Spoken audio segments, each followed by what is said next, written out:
Good morning. Thank you for joining me today. This morning we'll be in Deuteronomy chapter 21, verse 1 through chapter 22, verse 30.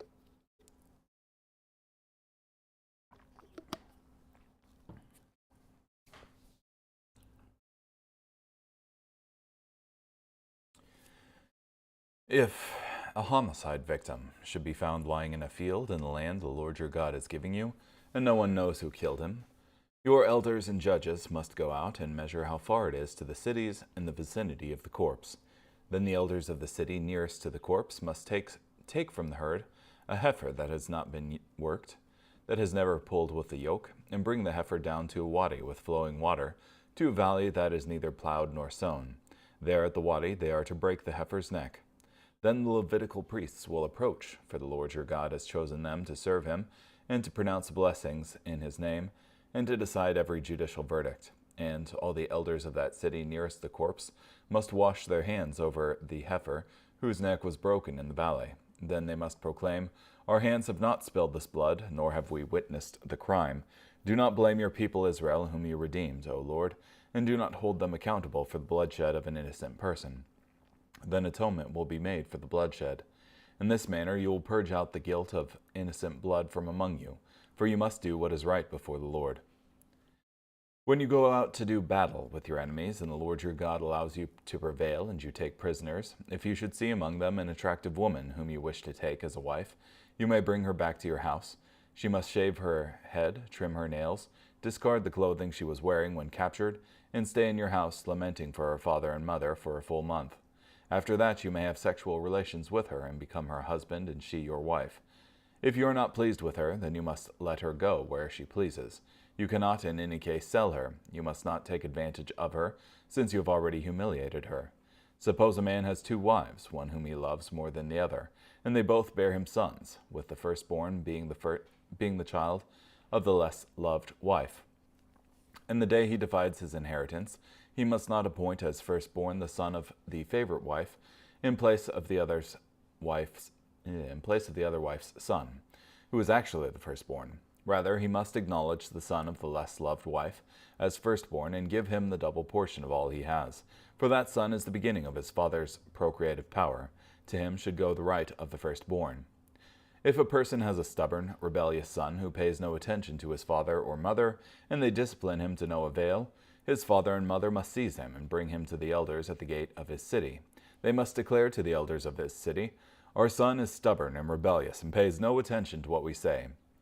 He is a glutton and drunkard." Then all the men of his city must stone him to death. In this way you will purge out wickedness from among you, and all Israel will hear about it and be afraid.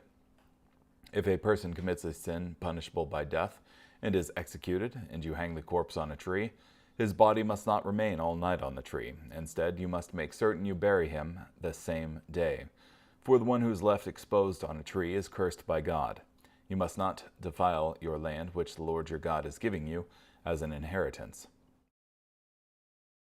When you see your neighbor's ox or sheep going astray, do not ignore it. You must return it without fail to your neighbor. If the owner does not live near you, or you do not know who the owner is, then you must corral the animal at your house and let it stay with you until the owner looks for it.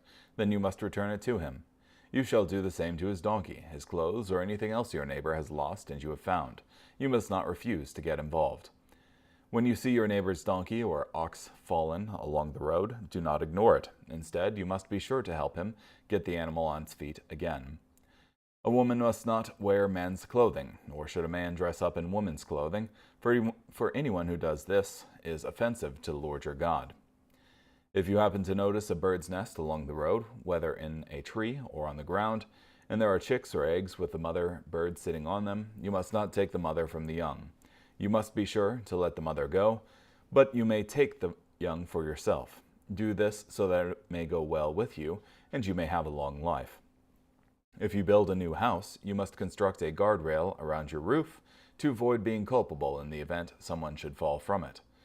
You must not plant your vineyard with two kinds of seed. Otherwise, the entire yield, both of the seed you plant and the produce of the vineyard, will be defiled. You must not plow with an ox and a donkey harnessed together. You must not wear clothing made with wool and linen meshed together. You shall make for yourselves tassels for the four corners of the clothing you wear. Suppose a man marries a woman, has sexual relations with her, and then rejects her, accusing her of impropriety and defaming her reputation by saying, I married this woman, but when I had sexual relations with her, I discovered she was not a virgin. Then the father and mother of the young woman must produce the evidence of virginity for the elders of the city at the gate. The young woman's father must say to the elders, I gave my daughter to this man, and he has rejected her. Moreover, he has raised accusations of impropriety by saying, I discovered your daughter was not a virgin. But this is the evidence of my daughter's virginity. The cloth must then be spread out before the city's elders. The elders of that city must then seize the man and punish him. They will fine him 100 shekels of silver and give them to the young woman's father, for the man who made the accusation ruined the reputation of an Israelite virgin. She will then become his wife, and he may never divorce her as long as he lives. But if the accusation is true, and the young woman was not a virgin, the men of her city must bring the young woman to the door of her father's house and stone her to death. For she has done a disgraceful thing in Israel by behaving like a prostitute while living in her father's house. In this way you will purge evil from among you. If a man is caught having sexual relations with a married woman, both the man who had relations with the woman and the woman herself must die. In this way you will purge evil from Israel. If a virgin is engaged to a man and another man meets her in the city and has sexual relations with her, you must bring the two of them to the gate of the city and stone them to death. The young woman because she did not cry out, though in the city, and the man because he violated his neighbor's fiancée. In this way you will purge the evil from among you. But if the man came across the engaged woman in the field and overpowered her and raped her, then only the rapist must die. You must not do anything to the young woman. She has done nothing deserving of death. This case is the same as when someone attacks another person and murders him. For the man met her in the field, and the engaged woman cried out, but there was no one to rescue her. Suppose a man comes across a virgin who is not engaged, and overpowers and rapes her, and they are discovered. The man who has raped her must pay her father 50 shekels of silver, and she must become his wife because he has violated her. He may never divorce her as long as he lives. A man may not marry his father's former wife, and in this way dishonor his father.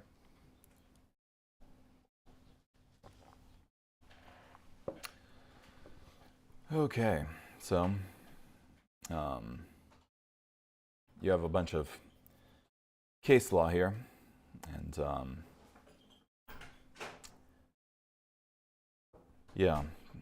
detailing a whole bunch of different situations that Israel might find itself in.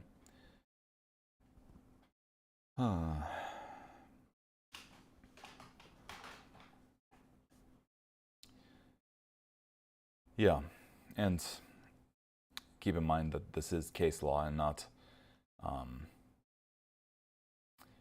hard and fast rules, and that the judge is supposed to look at this and be informed regarding how to deal with any individual case. If anyone is found slain, presumably death from natural causes has been ruled out, and it was evident that the deceased had been murdered, yet it was not known who killed him. This was important based on a principle stated in Numbers 35, 33, and 34. This passage shows that the blood of unsolved, unavenged murder defiles and pollutes the land. Therefore, if there is a murder unavenged, some kind of cleansing is necessary, so the land will not be defiled.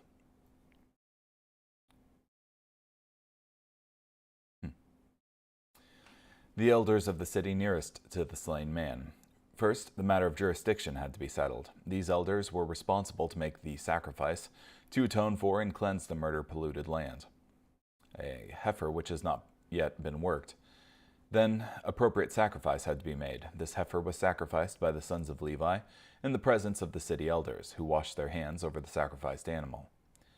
This washing of the hands, done in the presence of the sons of Levi, who by their word every controversy and every assault shall be settled, was a powerful proclamation by the elders.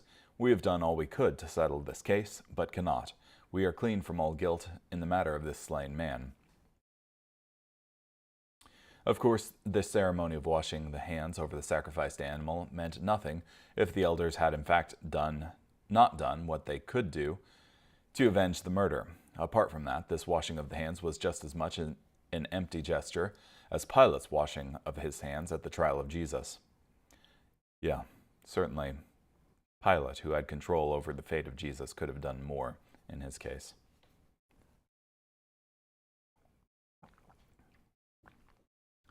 Provide atonement, O Lord. Again, Numbers 35, 33, and 34 makes the principle clear that unavenged murder defiles and pollutes the land, and atonement must be made for the land itself.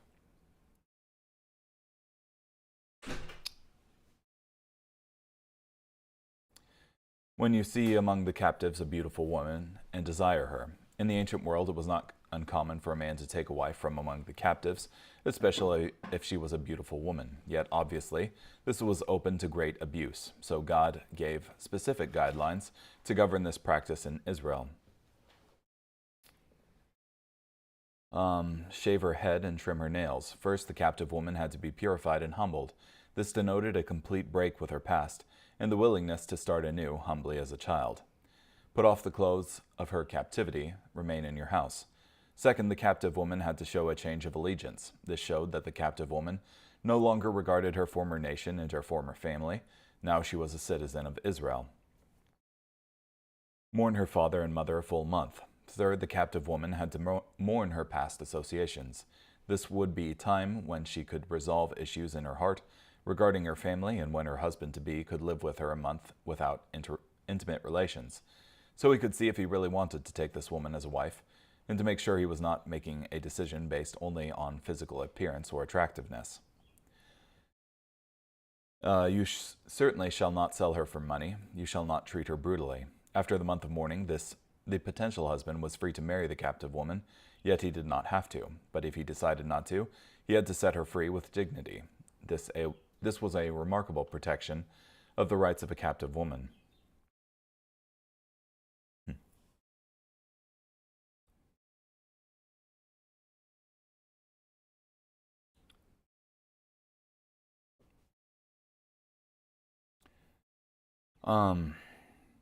From Matthew Henry here. Thou shalt have no familiar intercourse till thou hast married her. This allowance was designed to gratify not a filthy, brutish lust in the heat and fury of its rebellion against reason and virtue, but an honorable and generous affection to a comely and amiable person, though in distress. Therefore, he may make her his wife if he will, but he must not deal with her as with a harlot. Yeah, this was not the taking of sex slaves, but rather, if you found someone who could be your wife, essentially.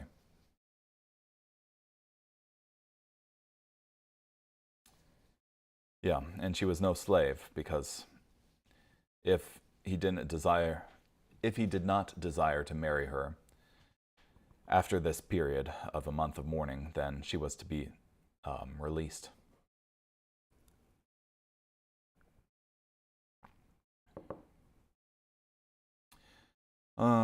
If a man has two wives, obviously there are going to be problems in a home like this, especially if there is one loved and the other unloved. Yet God commanded that the inheritance rights of the firstborn son be respected, even if he were the son of the unloved wife. A double portion of all that he has is to be given to the firstborn son. For example, if there were 3 sons, the inheritance would be divided into 4 parts, with the firstborn receiving 2 parts, and the other 3 sons each receiving 1.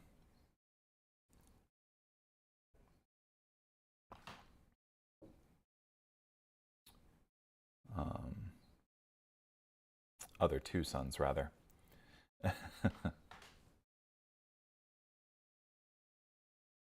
Yeah.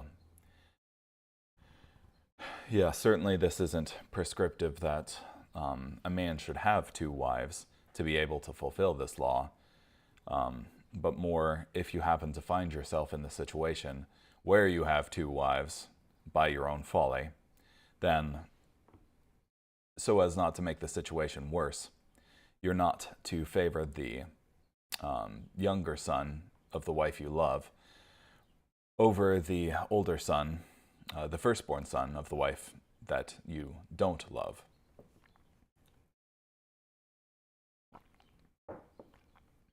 Yeah, and I think that's kind of the trend with a lot of these laws here in Deuteronomy. The case law here in Deuteronomy is that they're navigating bad situations the best you can.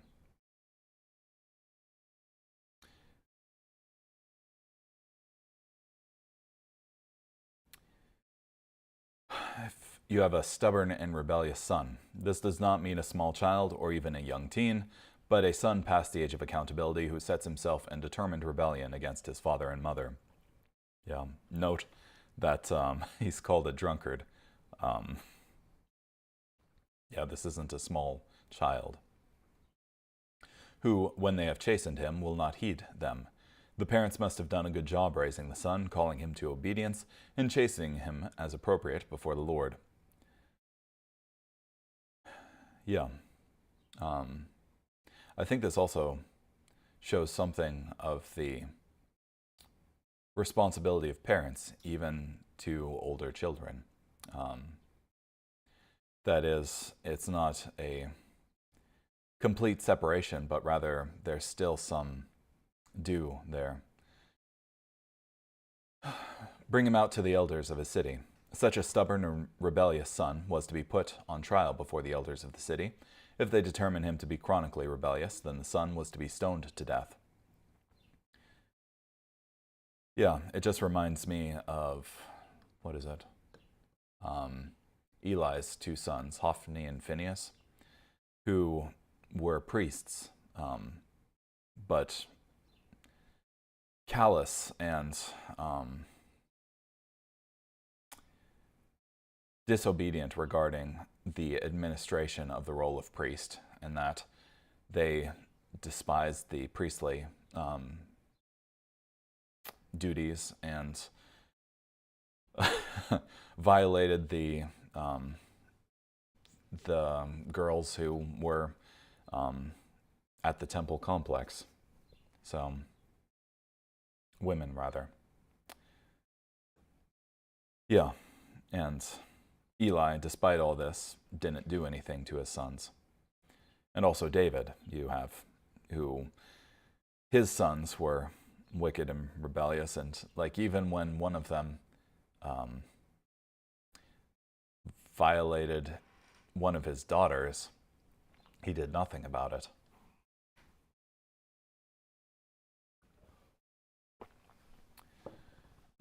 It is important to note that the parents could not by themselves execute this penalty.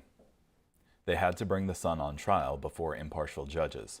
This is in contrast to ancient Greek and Roman law, which gave fathers the absolute right of life or death over their children. This was a control of parental authority more than it was an exercise of it. The parents had to take the boy to the elders of the community, not only because the decision of life or death should be taken out of their direct hands, but because the guilt of the stubborn and rebellious son was not only against his parents, but against the whole community. He sowed the seeds for cultural suicide in Israel.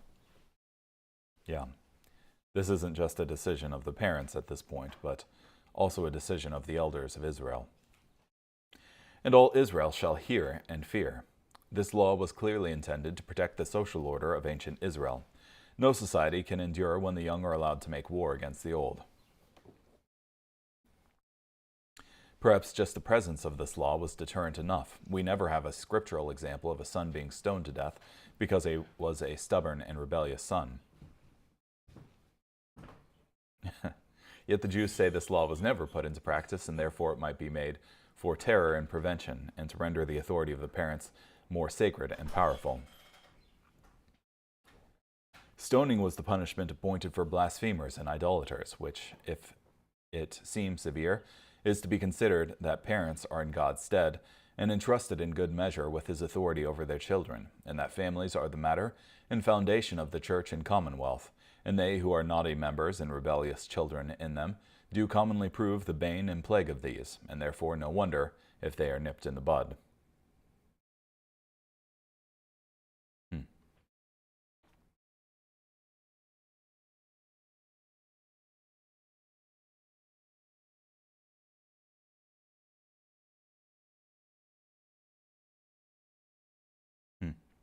Matthew Henry. Note, there is nothing that draws men into all manner of wickedness and hardens them in it, more certainly and fatally than drunkenness does. When men take to drink, they forget the law. They forget all law, even that fundamental law of honoring parents.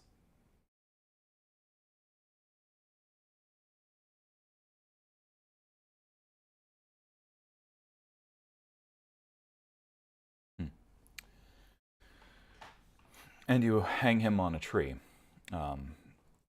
Regarding if a man has committed a sin deserving of death. In the thinking of ancient Israel, there was something worse than being put to death. Worse than that was to be put to death and to have your corpse left exposed to shame, humiliation, and scavenging animals and birds. Hang him on a tree does not have the idea of being executed by strangulation, but of having the corpse mounted on a tree or other prominent place to expose the executed one to disgrace in the elements. His body shall not remain overnight on the tree, but you shall surely bury him that day. Therefore, if anyone was executed and deemed worthy of such disgrace, the humiliation to his memory and his family must not be excessive. This was a way of tempering even the most severe judgment with mercy. For he who is hanged is accursed of God. The punishment of being hanged on a tree and left to open exposure was thought to be so severe, though it was reserved only for those for which it was to be declared, this one is accursed of God. Paul expounds on Deuteronomy 21:23 and Galatians 3:13 and 14. Christ has redeemed us from the curse of the law, having become a curse for us. For it is written, cursed is everyone who hangs on a tree, that the blessing of Abraham might come upon the Gentiles in Christ Jesus, that we might receive the promise of the Spirit through faith. Jesus not only died in our place, but he also took the place as the accursed of God, being hung on a tree in open shame and degradation. He received this curse, which we deserved, and he did not, so that we could receive the blessing of Abraham, which he deserved, and we did not. We are redeemed from the curse of the law by the work of Jesus on the cross for us. We no longer have to fear that God wants to curse us. He wants to bless us, not because of who we are or what we have done, but because of what Jesus Christ has done on our behalf.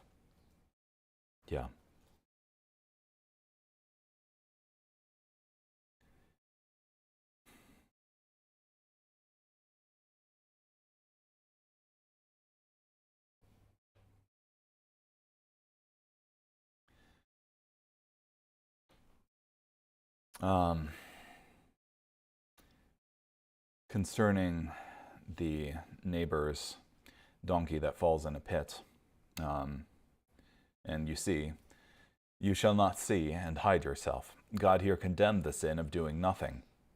To see your brother in need and do nothing is to do evil. When one has the opportunity to do good, you must not hide yourself. Until your brother seeks it, then you shall restore it to him. Simply put, when something is lost, a finder cannot claim it as theirs without taking all due diligence to restore it to the owner. If the owner seeks the missing object, it must be restored to him. In contrast to our phrase, finders keepers. Exodus 23:4-5 commands Israel to also help stray animals, but extends the obligation to the stray animals of an enemy, not just a brother.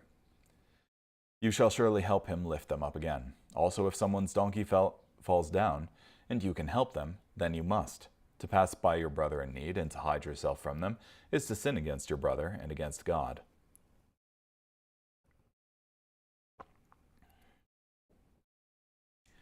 A woman shall not wear anything that pertains to a man, nor shall a man put on a woman's garment, for all who do so are an abomination to the Lord your God.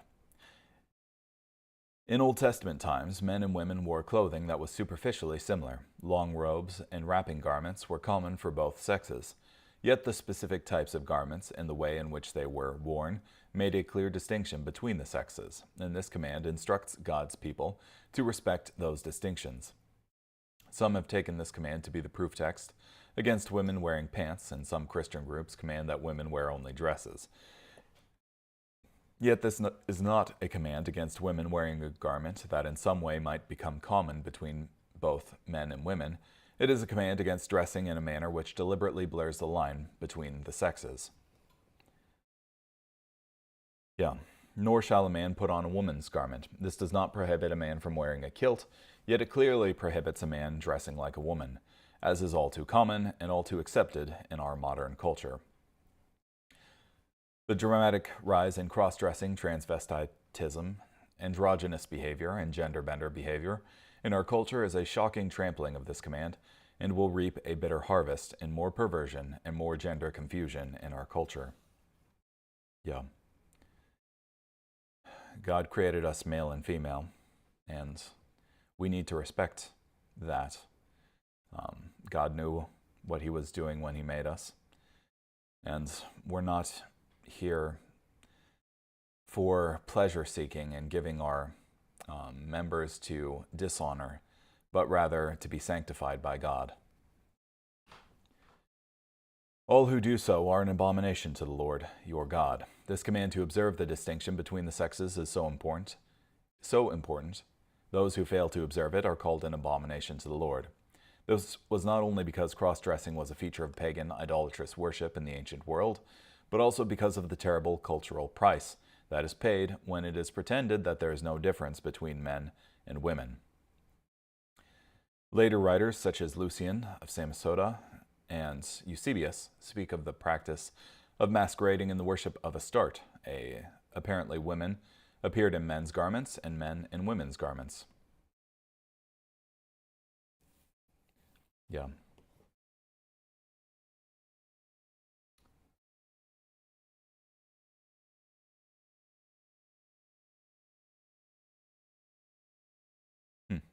From Matthew Henry. Some think it refers to the idolatrous custom of the Gentiles. In the worship of Venus, women appeared in armor and men in women's clothes. This, as other such superstitious usages, is here said to be an abomination to the Lord.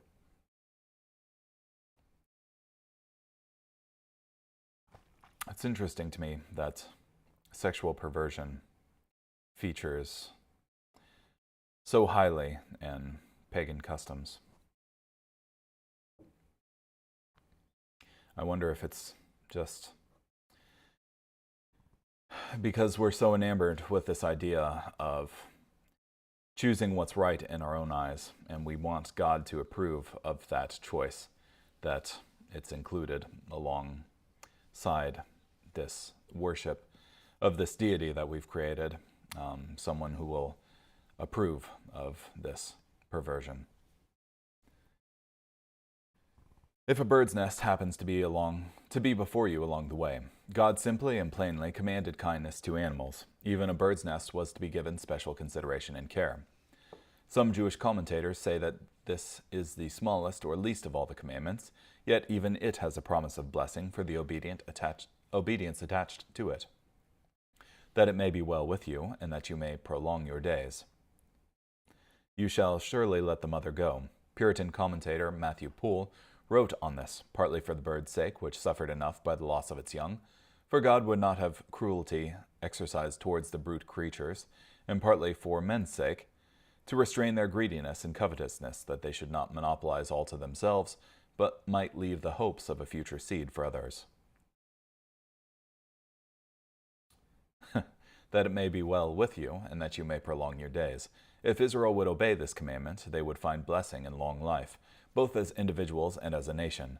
What possible connection can there be between showing kindness to birds' nests and eggs and little baby birds and national survival?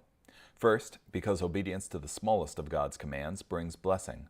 It puts us into a properly submissive relationship to Him, that this always brings blessing to us.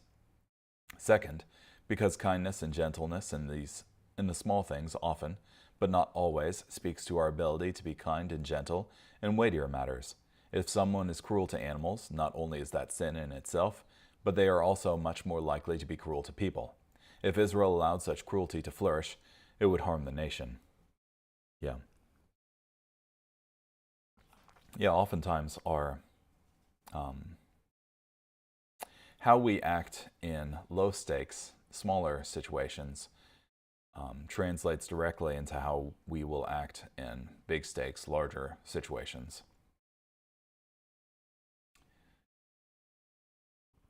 You shall make a parapet for your roof, that is, a guardrail. God commanded that a railing be made for the rooftop, so someone was protected against falling, that you may not bring bloodshed on your house. Failure to build in a safe way would bring guilt, that is liability, on the owner or builder of the home. They were responsible for the safety of those who would use the home.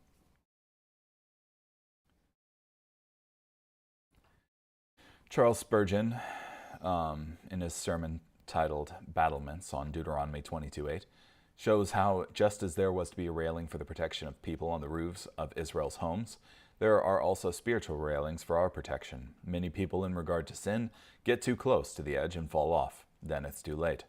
We need to have railings protecting us from the edge. Such railings will not only protect us, but others also. You shall not sow your vineyard with different kinds of seed. Each of these laws was meant to separate Israel from her pagan neighbors, who would commonly combine unlike things to achieve what was thought to be a magical combination. You shall not plow with an ox and a donkey together. So in pagan cultures, it was common to combine different kinds of seed in a vineyard, or to plow with an ox and a donkey together, or to wear a garment of wool and linen mixed together. When God commands Israel to not do these things, it isn't so much for the sake of the combinations themselves, but so Israel would not imitate the pagan occult customs of their neighbors. Yeah, throughout these commands, there is a repeated emphasis on apartness, being holy to God, not being like the nations surrounding them, but being holy unto God.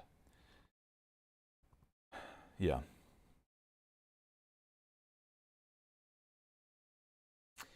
As Paul says, do not be unequally yoked together with unbelievers, for what fellowship has righteousness with lawlessness, and what communion has light with darkness?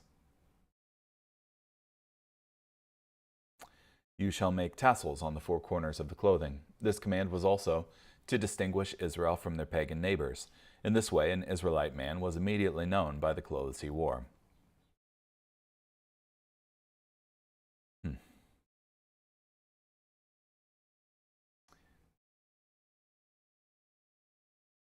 And he charges her with shameful conduct when a man marries a woman.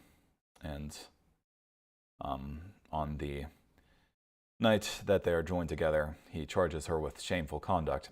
The idea is that the man accused his wife of not being a virgin when they were married. Apparently, this was discovered on their wedding night when they had first had intimate relations. It is important to understand that in ancient Israel, virginity was valued. It was seen as a great loss to give up one's virginity before marriage, and if a woman was known to have lost her virginity, it greatly reduced her chances of getting married. By the same principle, if a husband believed that his wife had lied about her virginity, he felt cheated. What follows is an attempt to resolve this issue. Then the father and mother bring out the evidence of the young woman's virginity. According to custom, a Jewish woman would first be intimate with her husband upon a special cloth which would collect the small drops of blood, which were accepted as evidence of the young woman's virginity. This blood-stained cloth would then become the property of the married woman's parents, who kept it as the evidence of the young woman's virginity.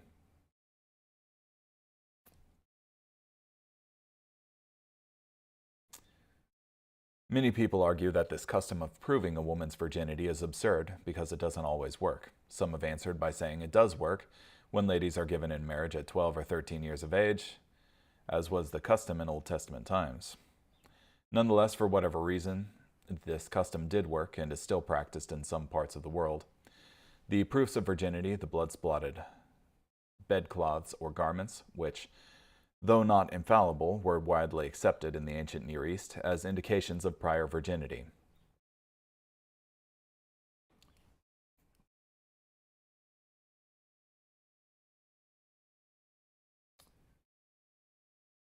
But if the thing is true, and evidences of virginity are not found for the young woman, if this were the case, the woman was to be executed by stoning.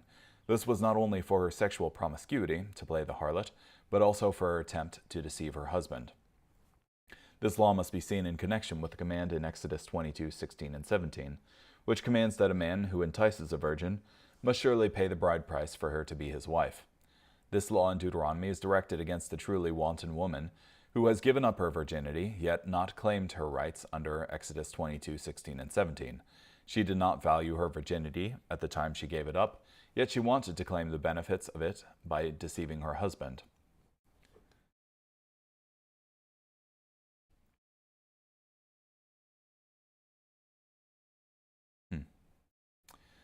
All this simply reinforces the principle that virginity was valued, highly valued in Israel. Today, far too many people, especially women, sell themselves cheaply by easily giving away their virginity. A man illustrated this with a true story about a friend who owned an antique store and had a table for sale.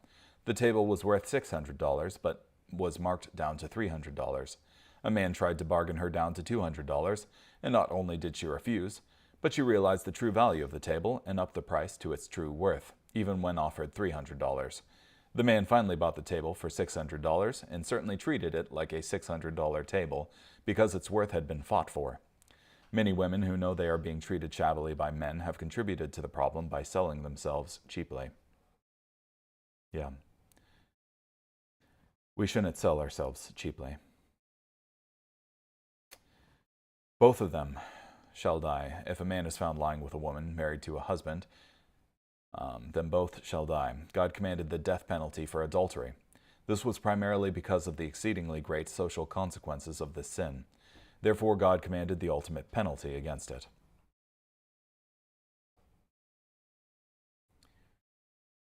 As a practical matter, this death penalty was rarely carried out, as is the case in most of the situations where capital punishment was commanded. This is because any capital crime requires 2 or 3 witnesses, and the witnesses had to be so sure of what they saw that they were willing to cast the first stone, that is, to initiate the execution. So particularly in the case of adultery or other sexual sins, there would rarely be 2 eyewitnesses willing to initiate the execution, and so capital punishment would not be carried out. This also helps us to understand what Jesus was doing when confronting the crowd who brought to him the woman taken in adultery. By their presence and words, they claimed to have caught the woman in the act. But why then did they not bring the guilty man as well? And who was willing to cast the first stone, that is, initiate the execution?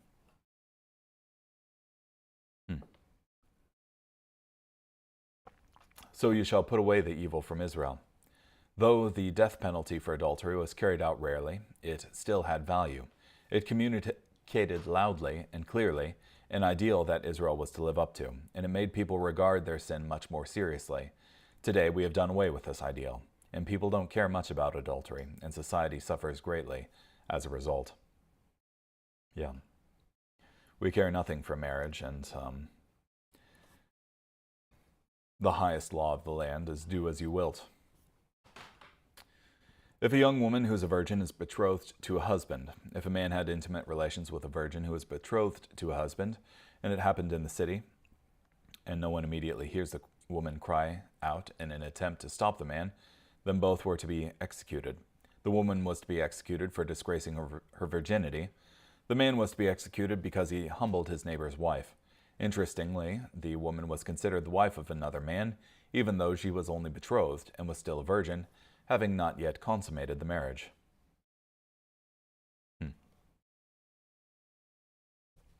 But if a man finds a betrothed young woman in the countryside, if a man had intimate relations with a virgin who was betrothed, and it happened in the countryside where no one could hear the woman, even if she should cry out, then only the man was to be executed, because the woman was presumed to be the victim of rape.